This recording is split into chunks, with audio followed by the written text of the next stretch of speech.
Hey friends, we have an incredible guest today. Geri Rodriguez is the inspiring force behind everyday living lupus. And like many of us in the autoimmune community, she has faced some really tough health challenges, but she has since turned them into a mission of spreading hope and positivity for those of us in the autoimmune community. Geri, welcome.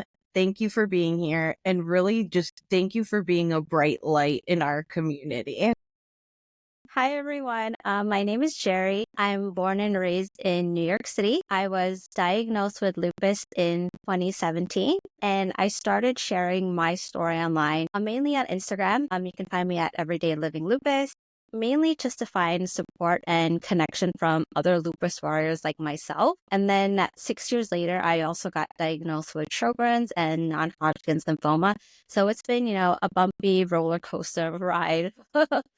These past 2 years. When I was learning more about your journey, and unfortunately, it's not uncommon for people to be diagnosed with more than one autoimmune disease. Can you share a little bit more about just your experiences starting out with lupus? And you were young when you were first diagnosed, and then kind of navigating through. So I was diagnosed when I was 27. So a lot of my friends, are a little bit older and they're always, talking about like once you hit 30, your body is like never the same.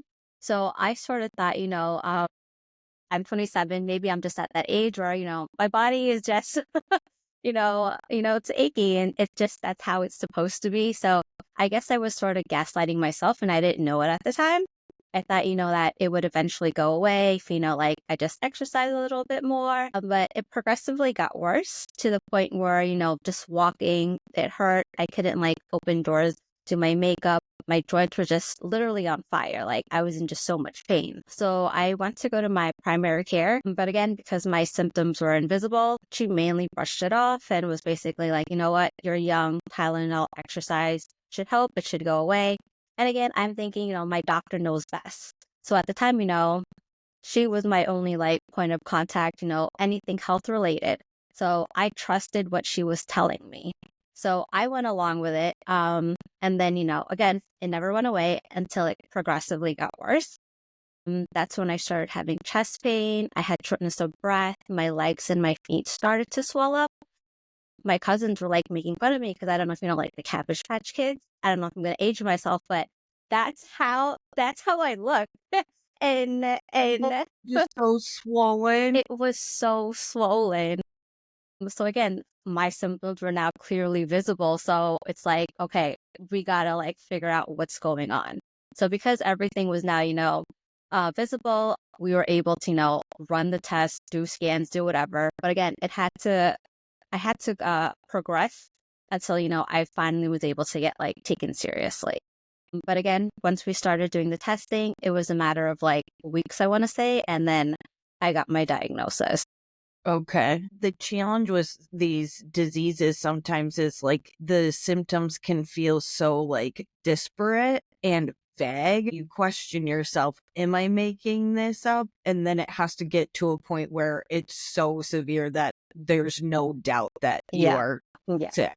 Yeah. Yeah.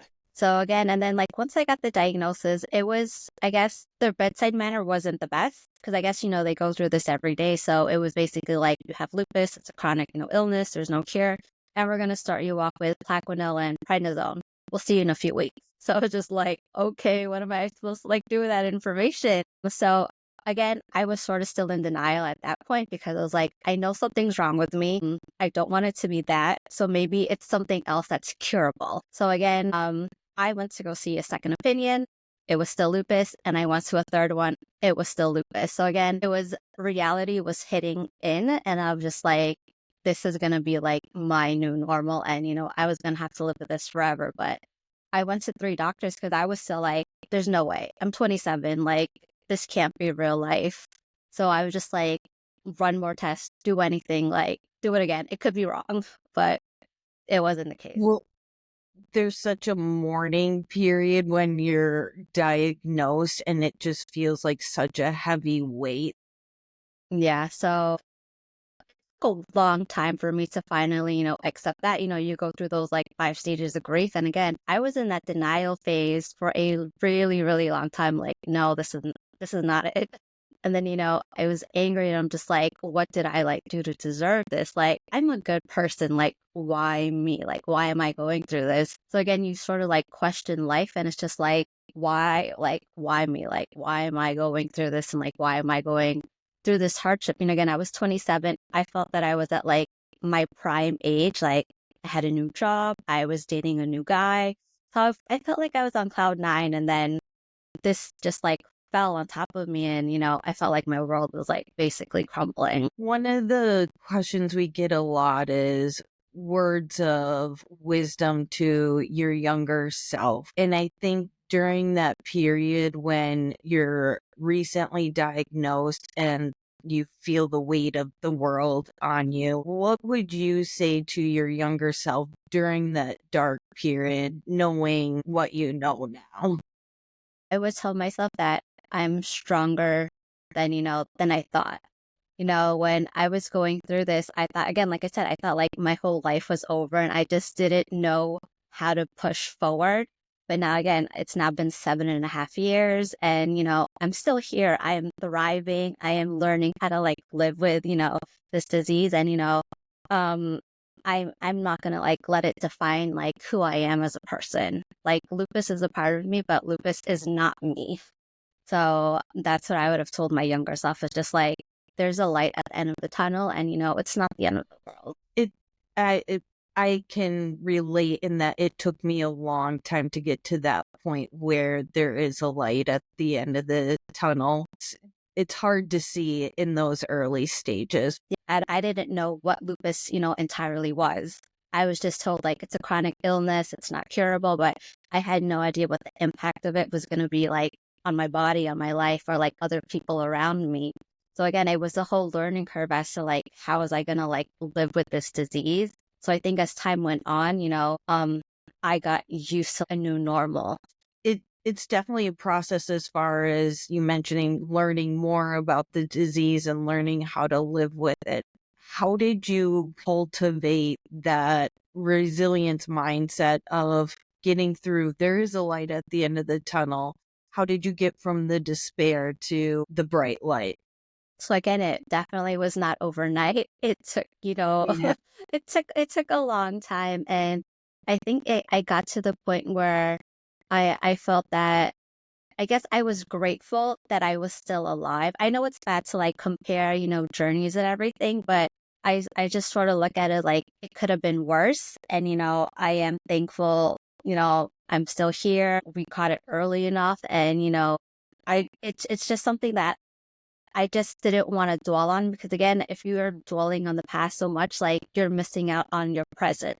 So I think that was something that my mom had like really instilled was just like, we worry so much about the future, but the worrying wasn't going to change anything. I just had to learn to live within the present and just try to enjoy the moment. I was going to live with this for the rest of my life. So I either had to, accept it and move forward, or I could just dwell on it and be in despair all my life. Because again, the lupus is not going to go anywhere. So I had to learn how to navigate a new normal for myself. My resilience really has built up because sometimes I'm telling people I feel unbreakable at some aspects of my life because I don't think anything can tear me down because I've gone through this and I'm still standing. Easier said than done, but it does take a while and time does heal. Yeah, I agree. The silver linings of the really tough situations from severe complications or just the mental exhaustion of having to deal with this all the time can really build strength in a way, to your point. You feel unbreakable. And I am so thankful for those hardships because we're stronger people because of it. Yeah. It's definitely not an overnight process. I'm the worst person to be giving this advice, but it's staying present and one step at a time. Yeah. Yep. Yeah. Everyone has their own timeline as well. One person might be good next month, another might be another year, but we're all on, our own journey in all of this. Yeah. And that's a thing that we can keep in our back pocket. I'm on my own health journey. I know that there's a tendency for myself included, but give people advice on what they should be doing and how they should be living. And I think having a saying like, I'm on my own health journey or whatever works for you, keeping that in your back pocket can help give you peace of mind in those moments. Yeah. So, Geri, couple other questions for you. Have there been any tools or tips that have helped you along the way, either manage symptoms, just feel better about yourself physically or mentally, just any resources that you found really helpful? So definitely when I was first diagnosed, I went to the internet just to like gather all of my information because again, no one in my family had lupus, no one had any autoimmune diseases. So it was a bit of a learning curve and, a job in itself trying to locate what's the best website to look for. So again, lupus.org was one of like the first ones that I looked into because again, all the information is easily accessible. Another thing was like Facebook group for like support. When I was getting, in that process of the whole diagnosis thing, and when I got my initial diagnosis, I turned to social media because again, I wanted to see like what other people were feeling, what they did, and when they first started on their journey, and just sort of get feedback from their end. I never posted my journey initially. I was just, a fly on the wall, trying to peek in just, see what was out there. Because again, I was still not at that stage where I was willing to share. Because again, I was still in that whole denial phase. So I just wasn't quite there yet. But definitely the internet and social media, now also with Instagram, there's a whole lot of resources out there. And I'm thankful that I was diagnosed in like this day and age because I don't know what I would have done if it was like in the 1950s or, without computers, without the internet. I'm just like, I don't know how, people were able to navigate that when they first started with their journey. Suffered in silence, unfortunately. Yeah. Yeah. So the opposite end, what has been something that you've tried or someone has recommended that you will never do again? I'm not going to call out this company, but it was, I guess, like a coffee or like drink thing that was supposed to help, with your gut, basically. Like, supposed to help with your gut, inflammation. Did not work for me. Tasted really horrible and it was expensive. So, again, not for me. I'm not going to call out the company, but I'm just like, just be careful with like what you buy online and supplements. Also, like make sure you get like the approval from your doctors. But again, it could work for some people, but again, this product did not work for me. You got to talk to your doctor because sometimes that stuff is interacting and you have no clue. Yeah. Yeah. And it's really expensive because the way that they try to market it, and you're just like, you believe that it's going to work because again, you want to do everything possible, but it just did not work. What has been something that you've changed lifestyle wise that has helped you on your journey? The first thing that I cut out was alcohol. I was 27. I'm in New York City. I was going out with friends. You're going to dinner. You're going to like parties. You're going to drink alcohol. But once I got my diagnosis, I cut it out cold turkey because I was just like, if this lupus is going to like affect all of my organs, I just didn't want to add to that. So ever since, 27, I was just like, I'm just going to cut it out. And I haven't, drank since then. So far, liver's okay. And I want to continue it that way. But alcohol was one of the first things that I took out of my diet just because of like all the, side effects that can happen like later on in life. Good for you. Yeah. It's some of those things you can like and are very enjoyable, but they're just not good for us. Yeah. So I'm just like, if there's something that I can help, I was just like, I will minimize that and just take that out of my diet. Mocktails are good. So I can enjoy, party, but, without the alcohol. You've been on your journey end to end. It's been what, 7.5, 8.5 years? Yeah. What has been something that you've accomplished or done that you didn't ever think was going to be possible or even imagine early on in your journey? I guess medication wise, when I first started, it was a whole trial and error with medication. So again, I first started off with like Plaquenil and prednisone, and then I had to add in like Celsep and losartan. So I think at one point I was up to like almost 20 pills a day. When I'm like looking in my pill box, I'm just like, oh my God, I'm 27 and I'm like taking all these medications. Is this what I'm going to be like doing for the rest of my life? So, it was, if I felt, it was like such a bummer of just like, this is going to be my new normal and I'm going to be like taking these pills. But thankfully, we found, a regimen that works for me. And I'm now down to only taking 2 to 3 pills a day. So I never thought that that was going to be possible. Going from like 20 to 2, that is a huge deal. So now I'm only taking Plaquenil and Imuran. So we found something that was working for my body, and so far it's been, going good. That's amazing. I remember when I was able to get off prednisone, it's such a good feeling. Yeah. And an even better feeling when it's all managed and everything has been stable for a long period of time. So good for you. I never thought that was going to be possible. I thought, I was going to be taking these pills for the rest of my life. Thankfully, we have a regimen that works for my body. Geri, are you still battling lymphoma? And what has that been like balancing with the lupus and Sjogren's and navigating a whole nother situation? So for the non-Hodgkin's lymphoma, they attribute that to the Sjogren's. So basically, I'm also going to have to live with the non-Hodgkin's basically for the rest of my life as well. I did 4 rounds of Rituxan and that did shrink the tumor. So I don't know if you could tell on camera, but over here is where I started to get the lump. And it was really huge initially. I sort of looked like I was a chipmunk. So like this one side was really huge. And that's when I also started developing like the dry mouth and the dry throat. So that was in 2023. And I did the 4 rounds of the Rituxan. And so far, it's gone down significantly in size, but it's still there. I'm still going to have to go for like repeat scans. And I'm now just on like this wait and watch protocol. So I have to go back for yearly scans. But thankfully, there's no other symptoms. So we're now just, waiting and then monitoring it. I did not know that Sjogren's was a trigger for that. It's so complicated and intense, unfortunately. Yeah.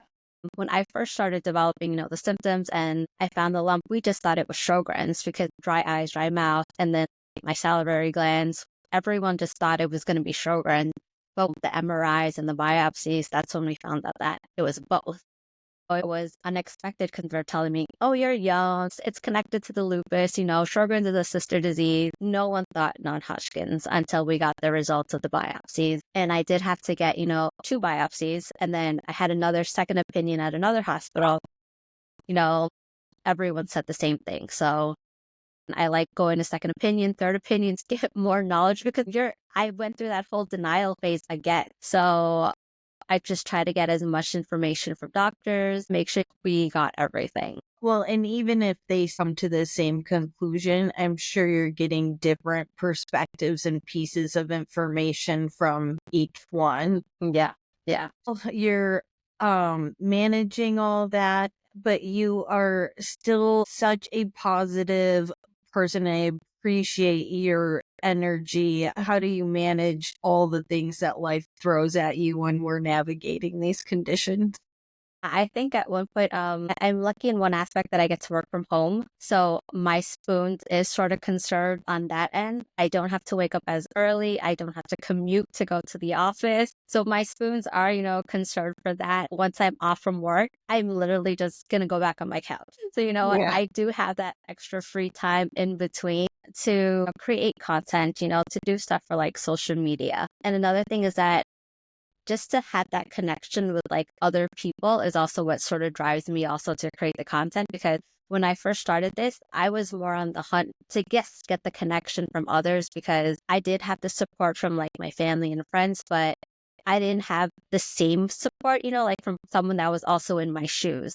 That connection from others that, also had lupus, triumph, no offense to my family and friends, but how I talk to them versus how I talk to, lupus warriors who are also in my shoes and were battling the same things every day. I was able to connect with them on a more deeper level. I love my family and friends, but they'll never know the extent that we go through. So that's initially like why I created, my account, just to find other people like me. And I didn't even know about like the whole avenues that social media had, like all the advocacy groups, I had no idea about that world. You could be like an ambassador for like the Lupus Foundation of America. Like I had no idea.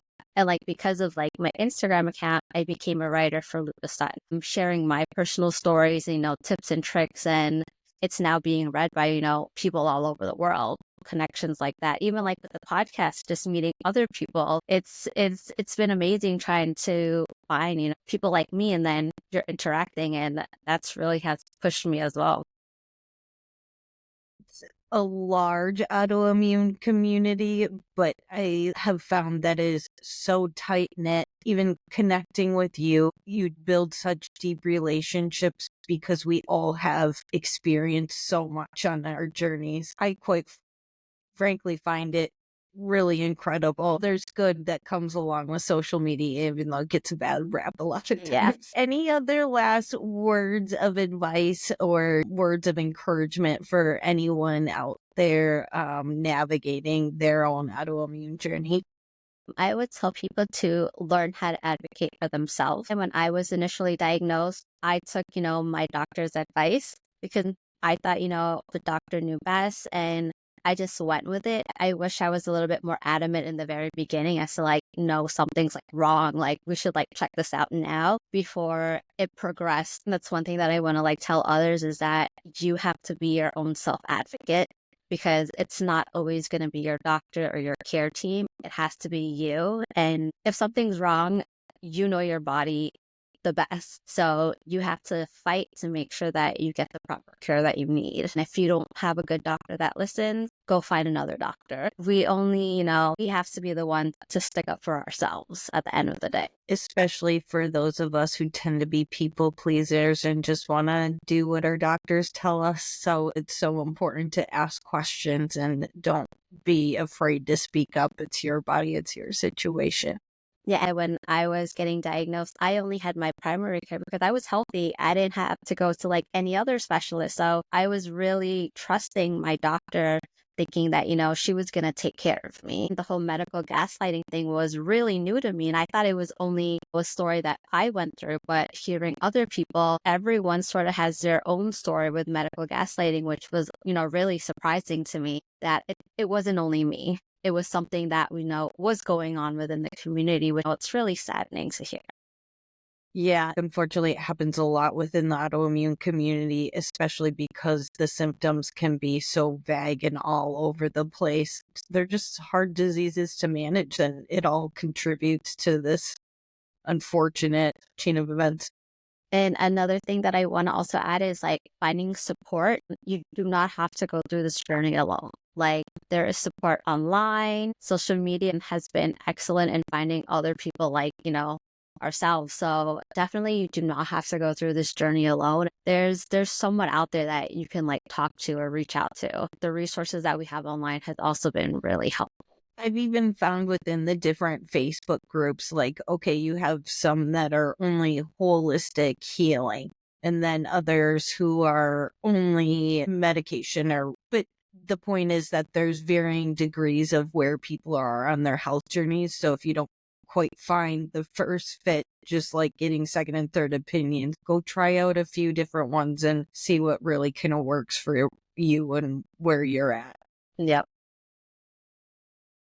Geri, I can't thank you enough for being here and being open about your journey and all your advocacy work that you're doing with Everyday Living Lupus. Just thank you.